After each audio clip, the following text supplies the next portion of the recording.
আসসালামু আলাইকুম, কেমন আছেন সবাই? আশা করি সবাই ভালো আছেন। আমিও ভালো আছি। সো আজকের ভিডিওতে আমরা দেখবো যে কিভাবে আমাদের বি দিয়ে একটা লোগো ক্রিয়েট করব। আমাদের শুধু বি যে আমাদের লেটার আছে সেই বি লেটার দিয়ে কিভাবে লোগো ক্রিয়েট করতে হয় সেটা দেখবো। সো কথা না বেরিয়ে ডাইরেক্ট ভিডিও যাবো, তার আগে একটা কথা বলে নিই, সেটা হলো যে আমার চ্যানেল যদি নতুন হয়ে থাকেন তাহলে অবশ্যই কিন্তু সাবস্ক্রাইব করবেন এবং বেল আইকনে ক্লিক দিয়ে রাখবেন যাতে করে নতুন ভিডিও আপলোড করার সাথে সাথে আপনার কাছে পৌঁছে যায়। সো আমরা যেখান থেকে যে লোগোটা ক্রিয়েট করছি সেটা আমরা সম্পূর্ণ ডিলিট করে দিলাম।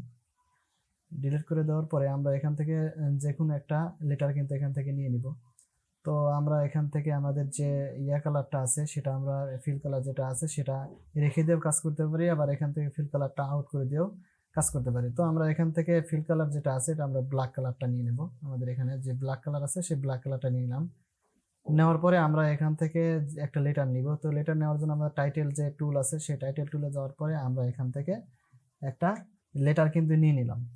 নেওয়ার পরে আমরা সিলেকশন টুলে যাব। সিলেকশন টুলে সিলেক্ট করলাম, করার পরে আমরা এখান থেকে এটা সিলেক্ট করব। সিলেক্ট করে আমরা ড্র্যাগ করব এরকম ভাবে ড্র্যাগ করে নিব।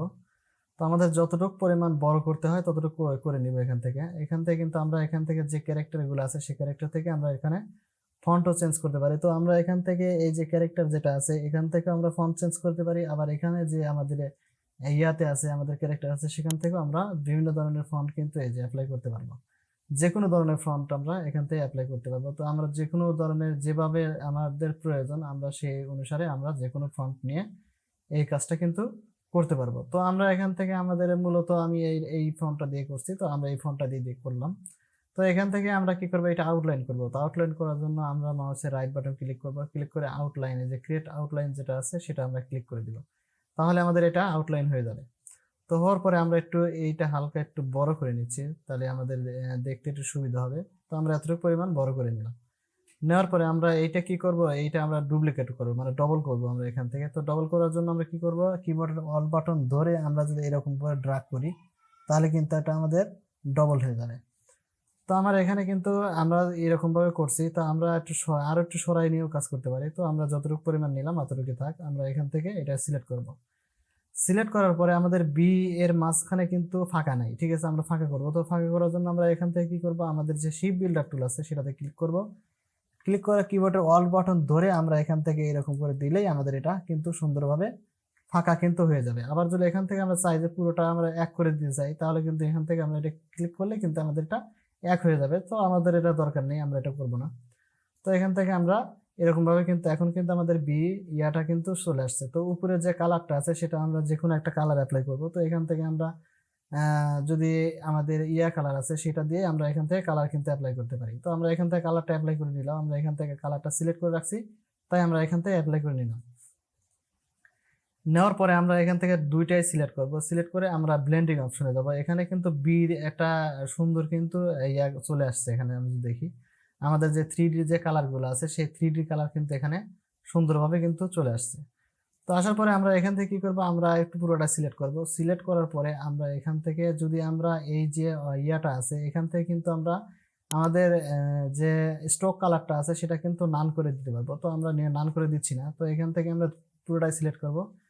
সিলেক্ট করার পরে আমরা এখানে চলে যাব ব্লেন্ডিং অপশনে, ঠিক আছে? আমরা ব্লেন্ডিং অপশন কোথা থেকে পাবো, আমরা এখান থেকে অবজেক্ট যেটা আছে অবজেক্ট থেকে আমাদের ব্লেন্ড এই যে আছে আমাদের মেক ব্লেন্ড যেটা আছে এখান থেকে এটা কিন্তু আমরা কিবোর্ডের শর্টকাট দিয়ে করতে পারি। অল্টার কন্ট্রোল বি দিলেই আমাদের এটা হয়ে যাবে। তো আমরা এখান থেকে এটা ক্লিক করলাম, করার পরে আমাদের এরকম একটা কিন্তু চলে আসলো, ঠিক আছে? আমাদের এখানের সাথে এইটা কিন্তু চলে আসলো। তো আমরা মেক ব্লেন্ডে যেহেতু দিছি তাহলে আমরা ব্লেন্ডিং অপশন যেটা আছে সেটাতে কাজ করে নেব। তো এখানে যে ব্লেন্ডিং অপশন আছে সেই ব্লেন্ডিং অপশনে যাওয়ার পরে আমরা 2 নাম্বার যে আছে এটা আমাদের অন দেওয়া আছে। তো আমরা যদি ধীরে ধীরে এরকম করে বাড়াই তাহলে কিন্তু এটা ধীরে ধীরে বেড়ে যাবে। তো আমরা 5টা দিলাম। 5টা দেওয়ার পরে আমরা যদি এখান থেকে ওকে করি তাহলে কিন্তু এখান থেকে দেখতে পারতেছি যে আমাদের যে আছে এটা কিন্তু সুন্দরভাবে আমাদের সেই লোগোটার মতো হয়ে গেল, যে লোগোটা আমরা প্রথমে দেখছিলাম। তো এখান থেকে শুধু বি না ডি আমরা যে কোনো ধরনের দিয়ে আমরা ব্লেন্ডিং অপশন দিয়ে কিন্তু কাজ করে নিতে পারবো। তো এখান থেকে যদি আমরা স্ট্রোক কালারটা অফ করে দিই তাহলে প্রথমেই যখন আমরা কাজটা করছি তখন আমরা স্ট্রোক কালারটা কিন্তু অফ করে দিয়ে কাজ করলে আরো সুন্দর হবে। যদি আমরা একটু এইটা যেটা আছে এটা আমরা কন্ট্রোল জেড দিচ্ছি, এখান থেকে পুনরায় যেটা আছে সেটা কিন্তু আমরা এখান থেকে নিয়ে নিলাম। তো এখান থেকে আমাদের যে স্ট্রোক কালারটা আছে সেটা কিন্তু এখানে অফ করা আছে মূলত, ঠিক আছে? এখান থেকে আমরা যদি স্ট্রোক কালারটা এই পিছনের যেটা আছে এটাও দেখি, আমাদের দুটোই কিন্তু স্ট্রোক কালারটা অফ করে দেওয়া আছে। এখান থেকে যদি আমরা এটা কালারটা নিই, এই যে এখানে যে কালারটা নিছি প্রথমে, সেটা যদি আমরা এখান থেকে আইড্রপার টুল দিয়ে নেই, তাতে কিন্তু আমাদের হয়ে যাবে। এখানে কিন্তু আমাদের স্টক কালারটা চলে আসছে। তো এখানে স্টক কালারটা আমরা কি করে দেবো, নান করে দেবো। ঠিক আছে, নান করে দিলে আমাদের এইটা কাজ করতে আরো একটু সুবিধা হবে। এই যে স্টক কালারটা নান করে দিলে আমাদের এটা কিন্তু চলে আসতেছে। তো আমরা এখানে আইড্রপার টুল দিয়ে আমরা এখানে ক্লিক করে নিলে আমাদের এটা স্টক কালারটা কিন্তু অন হয়ে যাচ্ছে। ঠিক আছে, আমরা এখানে স্টক কালারটা অফ করে দিচ্ছি। ঠিক আছে, অফ করে দিয়ে আমরা একটু উপরে নিয়ে আসলাম। নিয়ে আসার পরে আমরা যদি এখন একটু দেখি, আমরা ব্লেন্ডিং অপশনে যাচ্ছি। এখান থেকে আমাদের যে অবজেক্ট থেকে ব্লেন্ড অপশন আছে, সেই মেক ব্লেন্ডে দিলেই আমাদের স্টক কালার যেটা আছে, স্টক কালারটা কিন্তু এখন আর নাই আমাদের এখানে। আমাদের যদি একটু খেয়াল করি, এখানে কিন্তু স্টক কালারটা নাই। তো এখান থেকে আমরা অবজেক্ট থেকে আমরা যে মেক ব্লেন্ড আছে সেটা দিলাম। আমরা এখান থেকে ব্লেন্ডিং অপশনে যাব। যাওয়ার পরে এখান থেকে যদি আমরা যে কয়টা আমার ইচ্ছা আমি সেই কয়টা দিই। এই যে এখন কিন্তু আমাদের ওইটা খুব সুন্দর দেখা যাচ্ছে, কারণ আমাদের স্টক কালারটা নাই, এই জন্য কিন্তু আমাদের দেখতে কিন্তু এক রিয়েলিস্টিক মনে হচ্ছে। ঠিক আছে, তো এখানে এরকম ভাবেই আমাদের মূলত আমাদের বি লোগো যেটা আছে, আমাদের লেটার লোগো এইভাবে ক্রিয়েট করে। সো আজকের ভিডিও এই পর্যন্তই, দেখা হবে নতুন ভিডিওতে। সে পর্যন্ত ভালো থাকবেন, সুস্থ থাকবেন। আর যদি চ্যানেলটা ভালো লাগে তাহলে অবশ্যই সাবস্ক্রাইব করে দিবেন, আর লাইক কমেন্ট শেয়ার করে দিবেন, যাতে করে নতুনটা ওগুলো শিখতে পারে।